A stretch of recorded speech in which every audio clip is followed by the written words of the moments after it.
want to play a Friedman clip. This is the one clip we've got today since we're focusing on the United States Supreme Court. It's one from a speech in the 1970s where Milton Friedman was talking about the role of government in a free society. Why do we have a government? What is its principal role?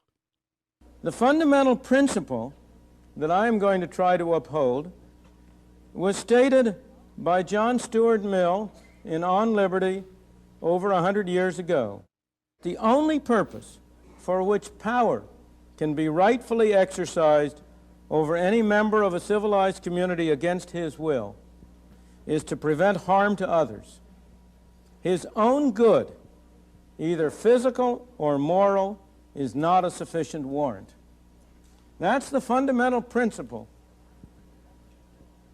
that I am going to take as a given as describing my own values in trying to discuss the question of what government's role in a society dedicated to promoting freedom in that sense, what its role is. Government fundamentally, its role under the Constitution and guided by the Declaration of Independence. Its Constitution, our Constitution, lays it clear that the fundamental role of government is to protect individual rights. Let's talk about the Supreme Court's term that just wrapped up yesterday with Zack Smith. He's a legal fellow at the Heritage Foundation's Edwin Meese III Center for Legal and Judicial Studies, and he joins us now here on Jimmy at the Crossroads. Happy Free to Choose Friday. Welcome to the show, Zack.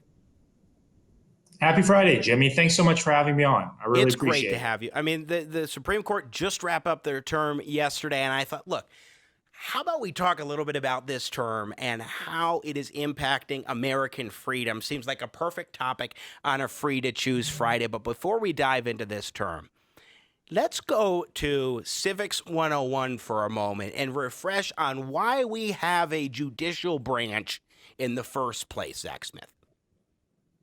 Sure. We have a judicial branch to decide cases and controversies between individuals and the government, or even between different branches of government.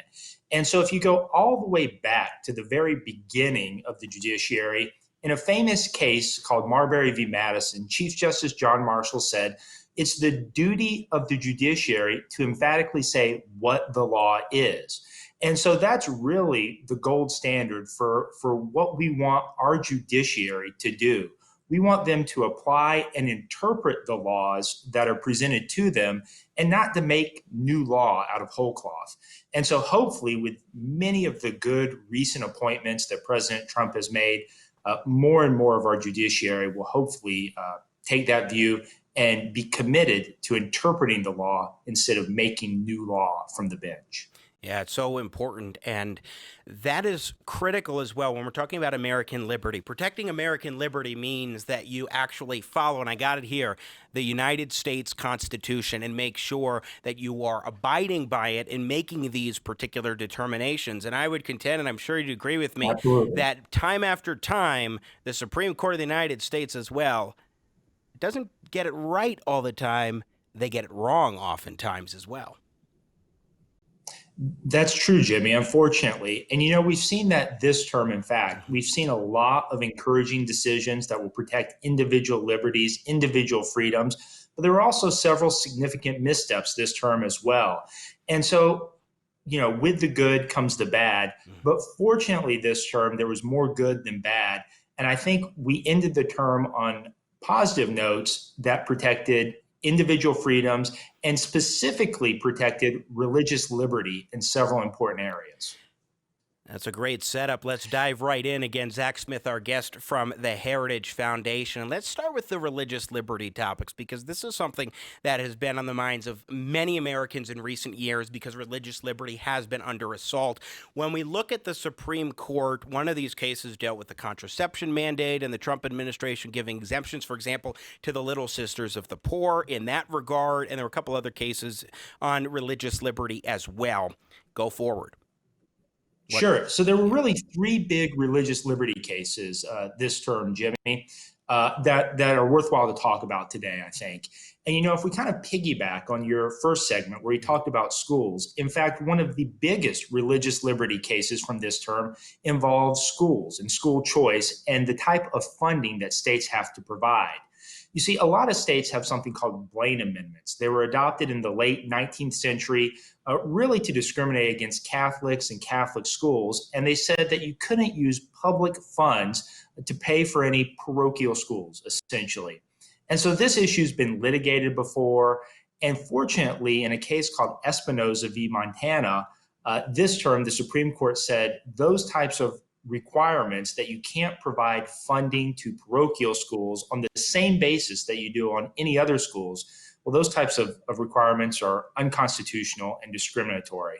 And so that's an encouraging step and will likely cause many states around the nation to have to reevaluate their policies if they have similar amendments or similar rules in place for their school funds. The second big case that I think is worthwhile talking about is one you mentioned as well, the Little Sisters of the Poor. At this point, many of us are very familiar with the Little Sisters. They're probably the world's most tenacious nuns. They've been fighting against Obamacare's contraceptive mandate almost from the very beginning. And so what we saw starting in 2011, when Obamacare was passed, HHS put in place some very onerous mandates that essentially required employers, private employers, nonprofits, even certain religious groups to provide contraceptive coverage to their employees, even if that violated their strongly held religious beliefs. And there were some exemptions, but the argument was those didn't go far enough. And so we had the Hobby Lobby case in 2014 that applied those exemptions to closely held businesses. We had another case in 2016 called Zubik v. Burwell, where the court basically punted on the question and said, you know what, Little Sisters, HHS, you need to go work this out. And so what we saw in this case is essentially the 2016 election, the Trump administration came in, passed very protective measures for groups like the Little Sisters, and several states such as New Jersey and Pennsylvania weren't happy with those new accommodations, and so they sued the Trump administration. And what the Supreme Court did here, they said basically, look, the process that the Trump administration used to pass those regulations was appropriate, and they were also appropriate under the Obamacare statute. And so basically, they sent the case back to the lower court to continue litigation. So it's not the final say on the issue, but it is an encouraging step in the right direction.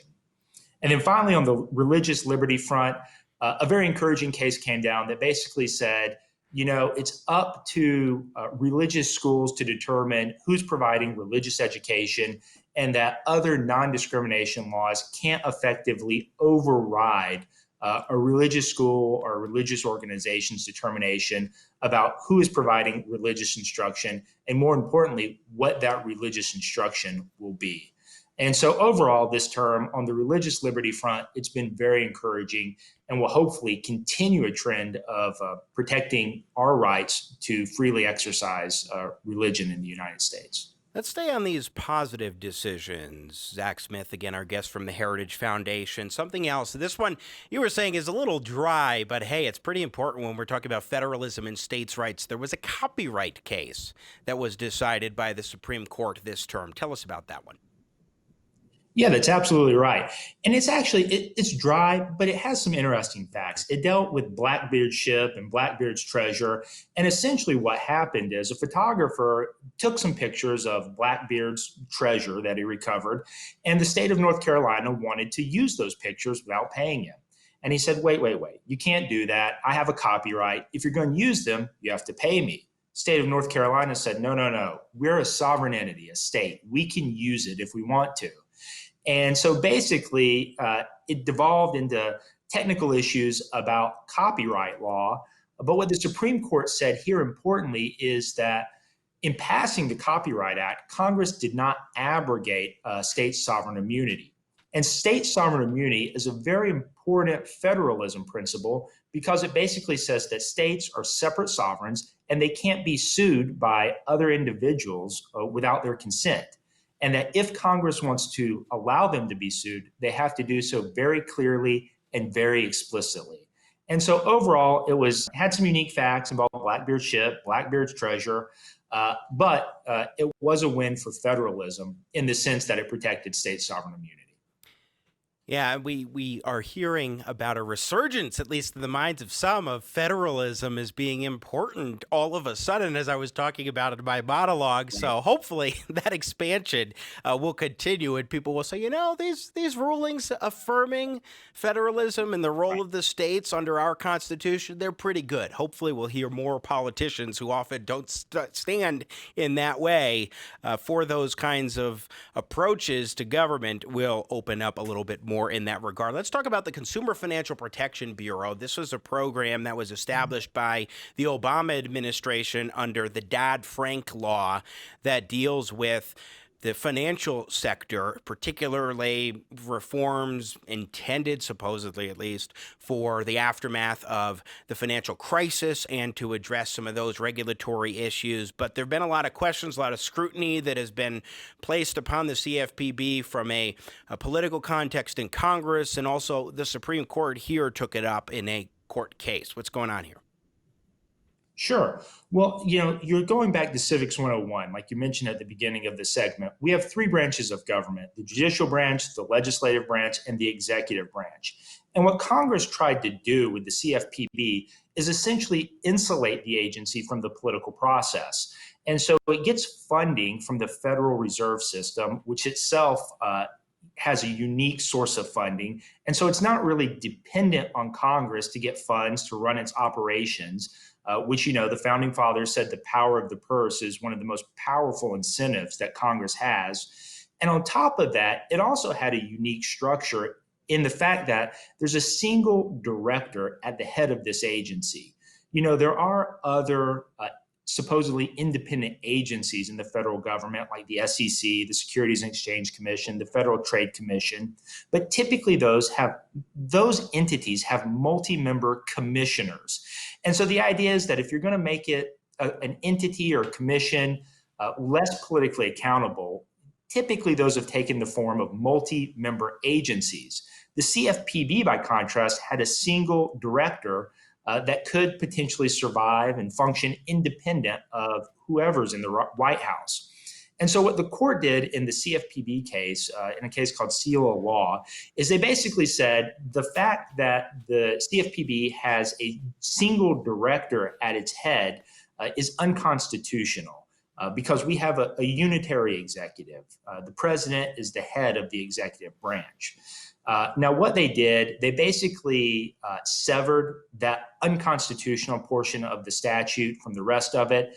And so the CFPB remains in place as an entity, but structural reforms will have to take place in order for it to survive constitutional muster after the Supreme Court's decision. Once again, Zack Smith is our guest from the Heritage Foundation Legal Fellow there in the Edwin Meese Center. Let's shift gears here with you, Zack, to a few Supreme Court cases that were, shall we say, not very much in step with individual liberty. And I want to start with a gun rights case. And this one is particularly striking to me, but it's the case of New York State Rifle and Pistol Association v. the City of New York. Set this one up for us. Sure. And the court's decision in this case was disappointing in a lot of ways. But essentially, New York City had a regulation in place that said if you were licensed to have a firearm in your home, you couldn't transport that firearm out of state. And so this presented really significant practical problems for most of the gun owners in New York City, because most of the firing ranges available to individuals to practice, to get certified, were in fact in the suburbs and out of state of New York. So they were in New Jersey, Connecticut, and there were very few ranges available in the city itself. And so what happened is a bunch of gun owners got together, they challenged this rule, filed lawsuits saying it was unconstitutional. Well, after the lawsuit was filed, but before the Supreme Court could rule on it, the city of New York changed the rule. And so because the city of New York changed the rule, the justices looked at the case and said, look, this is a moot issue. New York City changed the rule. And so we're going to dismiss the case.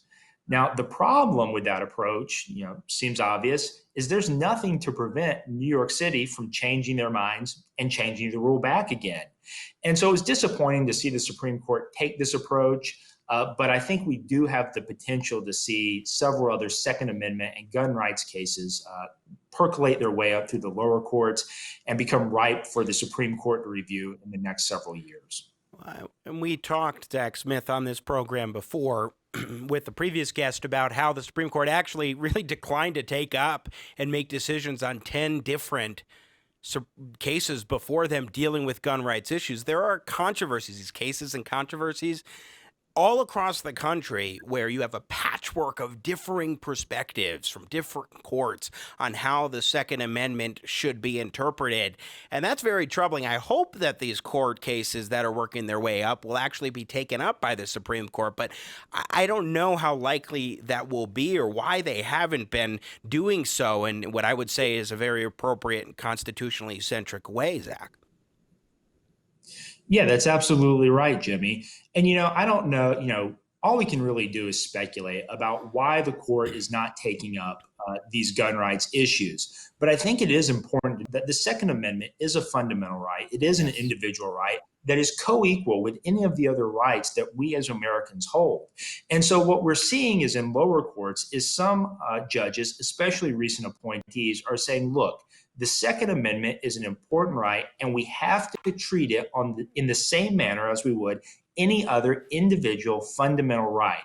And so seeing those decisions in lower courts are encouraging, and hopefully will encourage the justices to take up these Second Amendment cases when they come before them and really enshrine that principle and say that the Second Amendment is a fundamental right.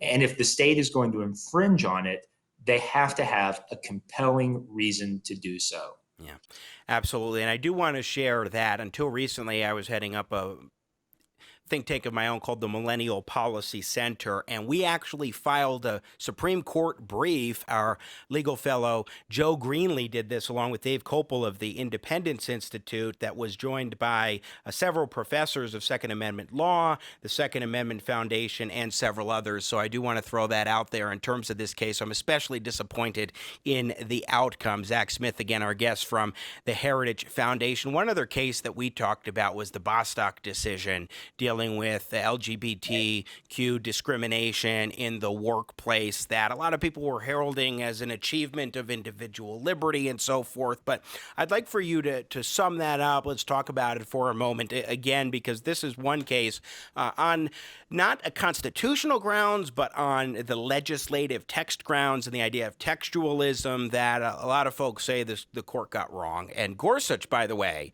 an appointee of President Trump's, was the writer, the author of that opinion. Right. And, Jimmy, this was a disappointing decision on several grounds, but especially because it was pushed forward as a textualist decision.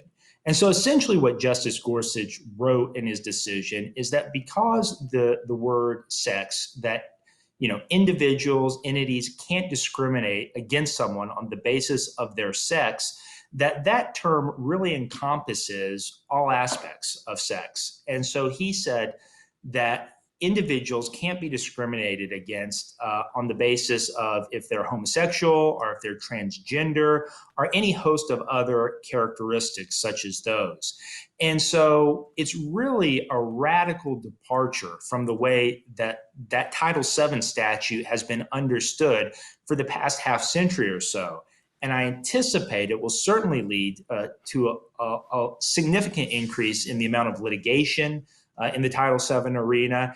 And it also, most troublingly, has a great potential to infringe on the religious liberty of individuals who have sincerely held religious beliefs against either homosexual lifestyle or transgendered lifestyle.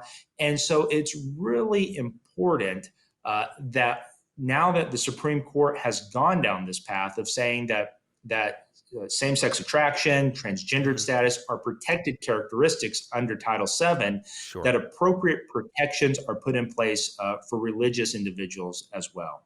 Let's talk about one more case, June Medical Services, this decision dealing with the Louisiana abortion law. Real briefly, Zack Smith. Sure. So basically, Louisiana passed a law requiring abortion providers to have admitting privileges at local hospital. A perfectly reasonable and rational decision to protect the health of everyone involved in the abortion procedures. The Supreme Court said this rule was unconstitutional because it unduly infringed on the right of women to receive an abortion. And what was surprising and again troubling about this decision is that the Chief Justice wrote the decision in this case declaring that law unconstitutional. But 4 years ago, in 2016, in a very similar case out of Texas, he actually dissented from that decision and said that he believed these types of laws were perfectly constitutional.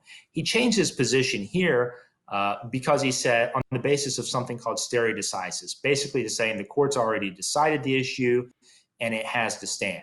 Now that's troubling because if he thought that these rules were constitutional 4 years ago, surely there's no way that he now thinks they're unconstitutional. And so the idea that an unconstitutional decision could stand is troubling, to say the least.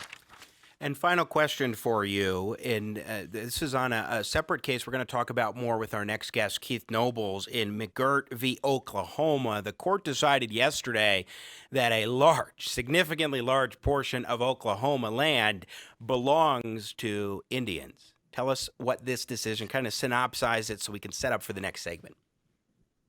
Yeah, that's right, Jimmy. And when you say a significant portion, you're really talking about half the state of Oklahoma, the entire eastern half. Some 2 million people now live on land that are part of an Indian reservation. And so this is one of the least talked about decisions, but probably one of the most significant decisions to come out of this term. And so basically what the court said, again, in an opinion by Justice Gorsuch, is that Congress never disestablished certain reservations that it had set aside for different Indian nations in the territory of Oklahoma. And because they never clearly disestablished those reservations, they still exist. And so technically speaking, this was a narrow decision dealing only with certain criminal procedure aspects. But there are at least somewhere close to 2,000 potential convictions that are now at risk in Oklahoma. But more importantly, the dissent that Chief Justice Roberts wrote pointed out this decision could have very broad implications in many areas, including property ownership, family law, taxation, administrative law issues. And so I think we're really going to see a lot of litigation over this in the next several years. And it will certainly be interesting to watch and see how this plays out and if congressional action may even need to take place. How did this particular decision break down among those of the court from sort of an ideological standpoint? So it was a unique lineup. You had Justice Gorsuch writing the decision with the 4 justices who are typically considered to be the liberal wing of the court, Ginsburg, Breyer, Kagan, and Sotomayor. And then you had Chief Justice Roberts writing the dissent. And he basically said, how everybody for the past 113 years has thought this land was part of the state of Oklahoma. How can it now suddenly be tribal land? And so Roberts wrote the dissent, and he was joined by the 4 typically conservative justices, Justice Thomas, Justice Alito, and Justice Kavanaugh. And so it really was a unique breakdown, but it certainly has the potential to have some of the most far-reaching consequences of any decision we've seen handed down this term.